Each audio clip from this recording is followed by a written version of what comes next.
In the last class, we discussed Stern-Gerlach experiment, which provides the proof for the two features of vector atom model. The two features are space quantization and electron spin. These two features were proved by Stern-Gerlach experiment. Today, let us discuss another effect on the spectral lines in the magnetic field. It is Zeeman effect. Zeeman effect, it is magneto-optical phenomena. It is the splitting up of spectral lines in the presence of an external magnetic field. Whenever a line is subjected to an external magnetic field, that line splits into number of component lines. This phenomenon is called as Zeeman effect, discovered by Zeeman in 1896. The experimental setup to study Zeeman effect is as shown below. Here, P, these are the pole pieces, specially designed to provide a very strong magnetic field. It's an electromagnet producing a very strong magnetic field. L is the lamp or the source of light kept in between these two pole pieces. In the pole pieces, this space is the hollow space, so that this region provides, or using this, we can observe the spectral lines using the telescope.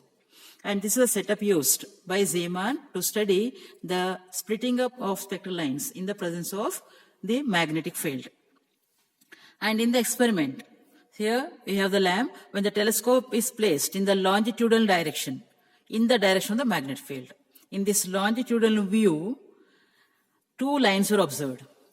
So when the magnetic field was switched off, only one line, it is nothing but the origin line. Only one line was observed when the field was switched off.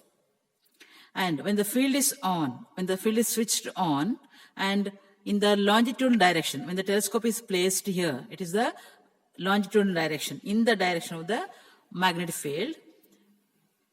When the observations are made in this direction, two spectral lines on either side of the parent line are observed. Only two spectral lines on the either side. The origin line was found to be absent. On either side of this origin line, two lines were observed. And the two lines were found to be, both were circularly polarized in opposite directions. This is the pattern observed in the longitudinal view. When this telescope is placed at this position, that is a transverse view, the view in a direction perpendicular to the direction of the applied magnetic field. In the transverse view, three lines were observed. Along with the parent line, two more lines on either side were observed, and all the lines were found to be plane polarized. This is the observation made when the applied magnetic field was very strong. The splitting up of the spectral lines in the presence of a very strong magnetic field, it's a simpler one, and it is called as normal Zeeman effect. If the field applied is, say, ordinary, or if it is a weak magnetic field, then the splitting is found to be more complex, and that splitting is called anomalous Zeeman effect. So, this is the difference observed in the longitudinal view as well as in the transverse view in case of the magnetic field applied, which is found to be very strong. It is nothing but the normal Zeeman effect.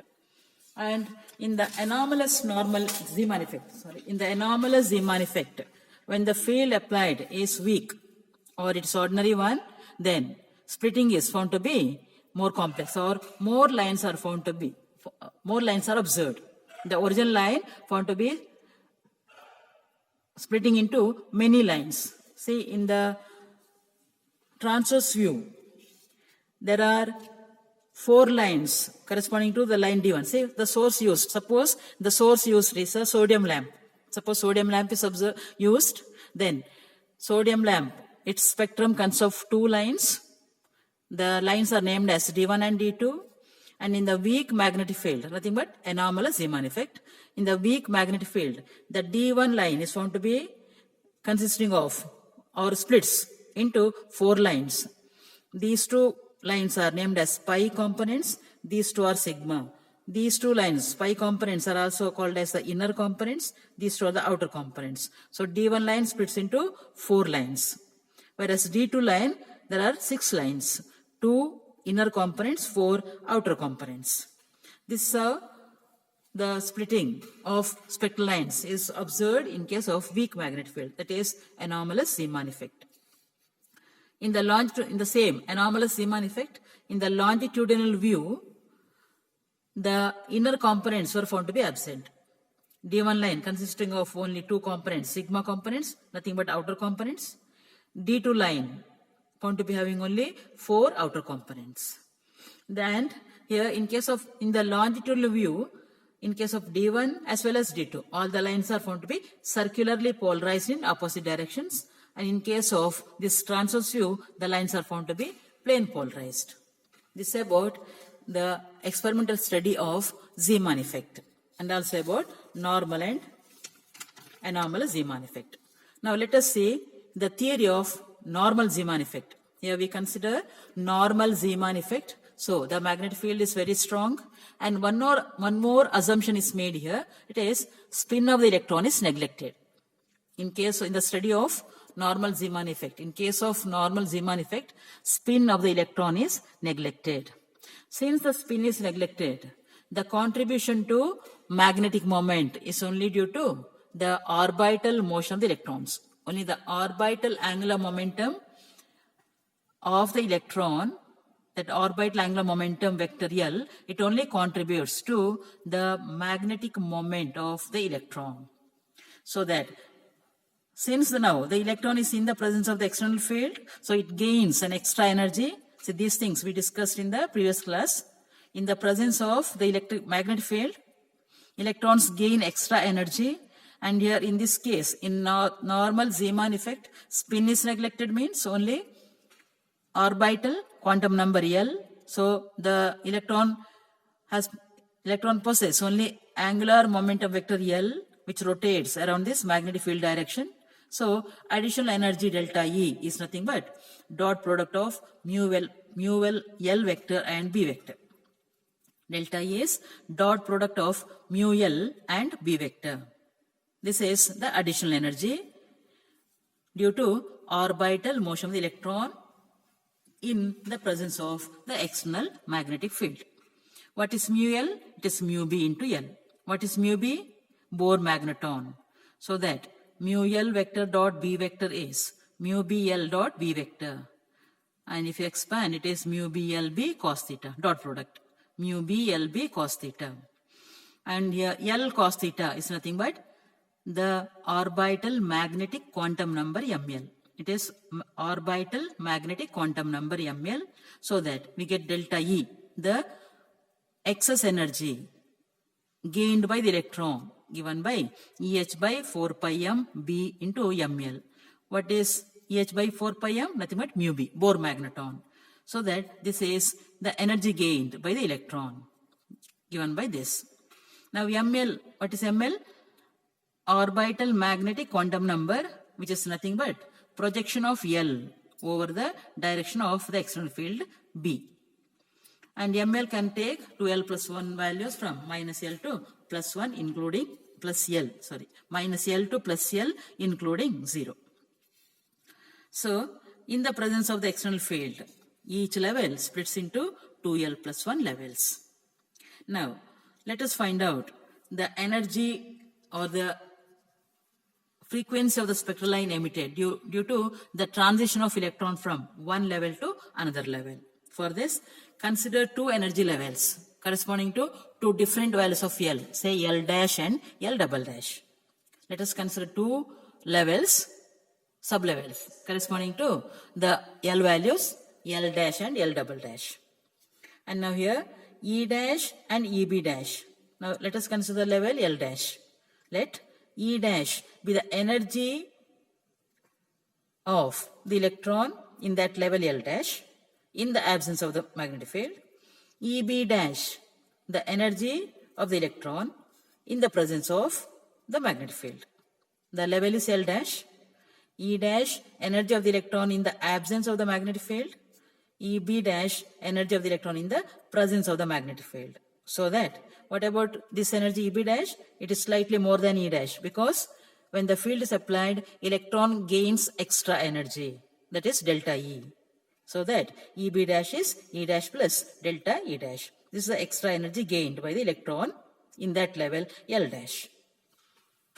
Similarly, consider the another level, say L double dash. Let EB dash, E double dash, let E double dash be the energy corresponding to that level L double dash in the absence of the field, EB double dash energy in the presence of the magnetic field. So that EB double dash is E double dash plus delta E double dash. Now we have two levels, L dash and L double dash. Suppose transition occurs between these two levels. So suppose electron moves from the level L double dash to L dash. See, these are the levels L double dash and L dash. Suppose there is transition from this level to this level.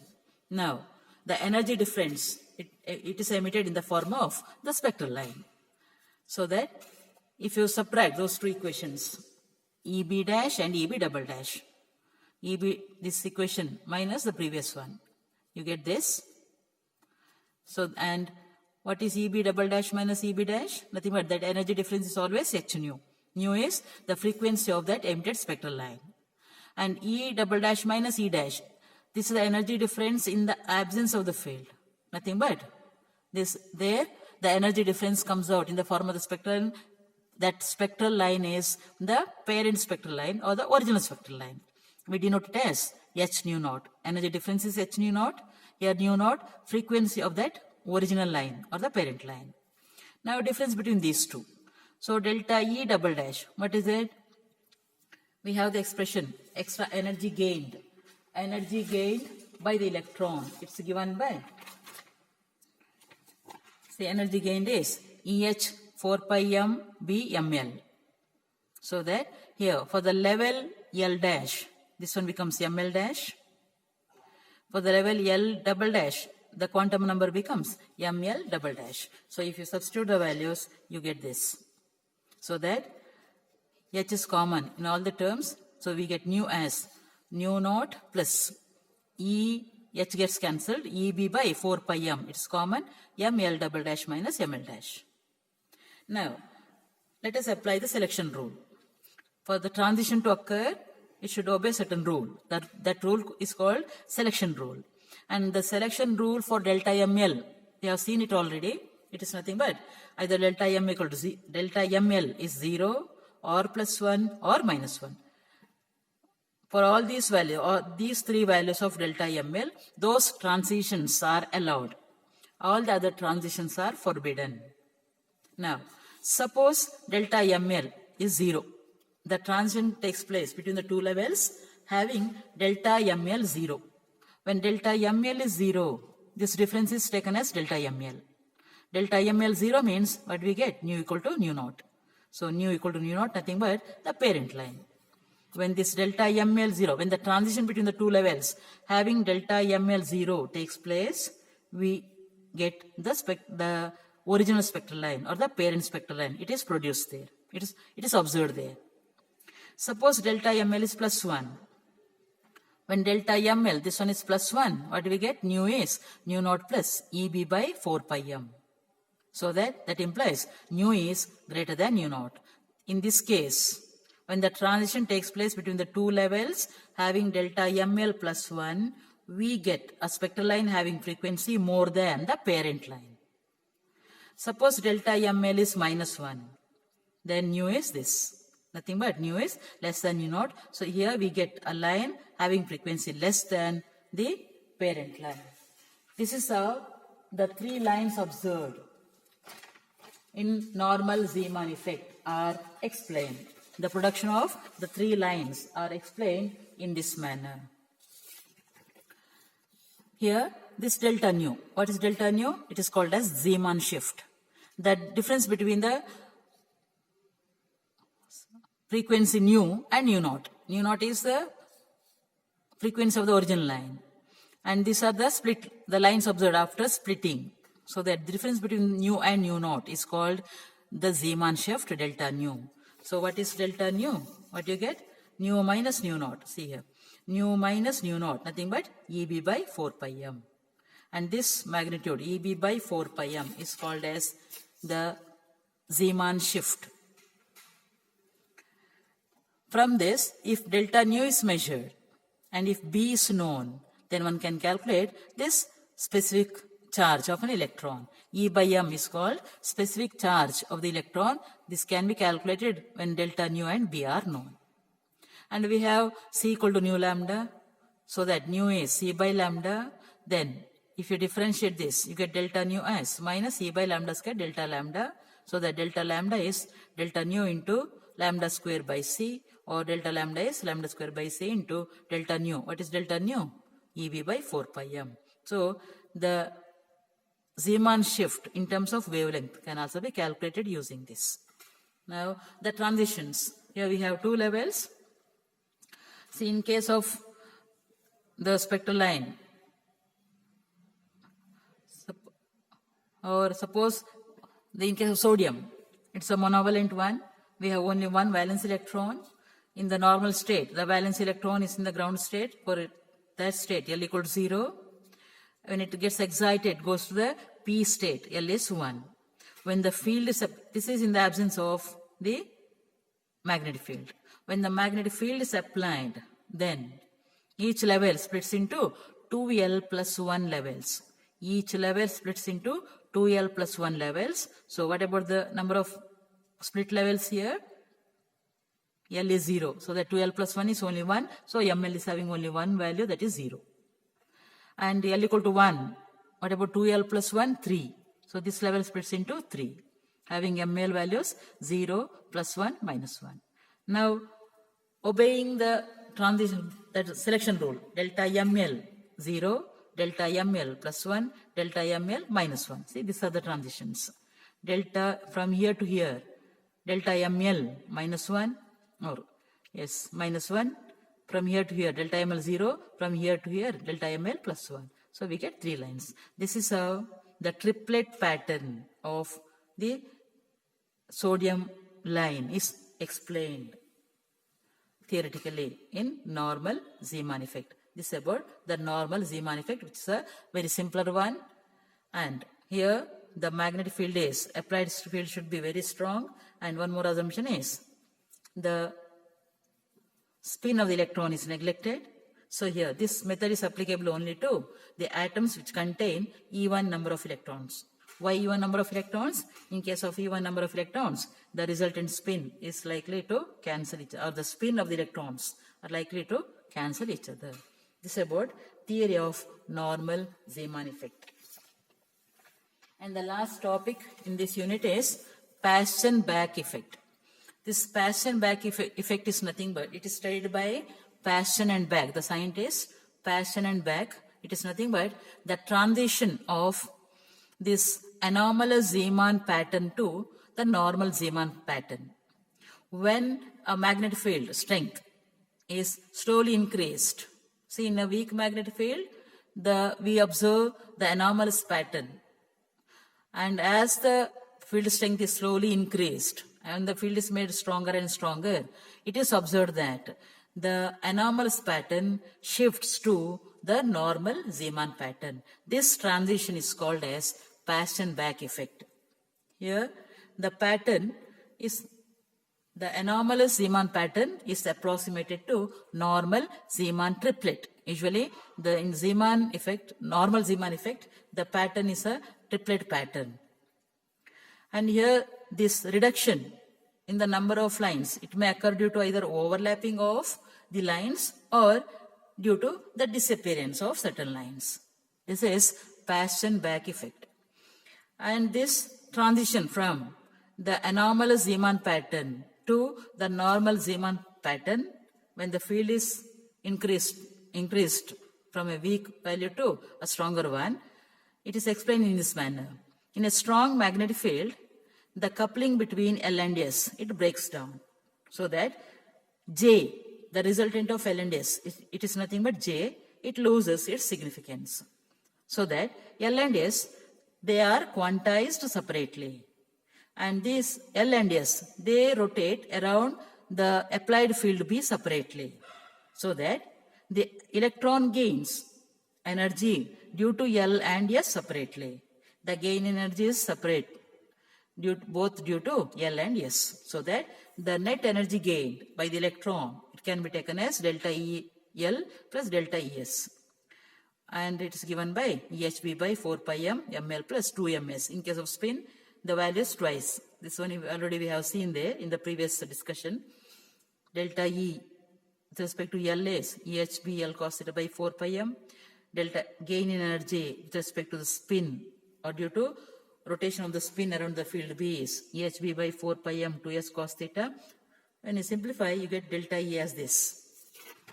From this, we get delta nu as EB by, what is delta E? H delta nu. So H gets cancelled. You get delta nu as EB by 4 pi m ml plus 2 ms. We have delta ml value of 0, plus 1, minus 1. Delta ms is always 0. And when you apply this, you get delta of this equal to 0 or plus 1 or minus 1. That indicates that in a strong magnetic field, given spectral line splits into 3 components only. This is about Paschen-Bach effect. And one more effect is Stark effect. Stark effect is nothing but splitting up of the spectral lines in the presence of a strong electric field. Strong external electric field. It is called Stark effect. And the experimental study of this Stark effect, it is done in case of hydrogen atoms. Hydrogen atom which is subjected to a very strong electric field. And the results obtained were in case of the lines in the Balmer series. The lines of Balmer series, nothing but the Balmer series, it is in the visible region. All those are visible, the lines in the visible region. The results obtained is as follows. It's observed that every line splits into number of sharp components, a large number of components, very sharp components. All the lines, they form a symmetrical pattern, means they are distributed symmetrically, the lines are. The pattern depends on the quantum number n and the number of lines and the total width of the pattern that increases with increase in n. As n increases, the number of lines also increases, the total width of the pattern also increases. This is what observed experimentally. One more observation is, in the perpendicular direction of the electric field, the components produced are found to be polarized, which are, there in the direction, observations made in the direction perpendicular to the direction of the electric field. The components are found to be polarized. Some of them are polarized in the direction of the field, some are polarized in the direction perpendicular to the field. One more observation is, when the electric field of strength E is applied up to the field strength, say 10 power 7 volt per meter, the resolution of the lines found to be increased with the increase in the field strength. When the field strength exceeds that 10 power 7 volt per meter, the shift in the lines or the shift in the pattern was observed, that is proportional to E square. The lines were found to be shifting, that shifting is proportional to strength square of the electric field strength. These are the experimental observed facts in case of Stark effect when the hydrogen atom was subjected to the electric field. With this, we have come to the end of the unit, that particular unit. Thank you.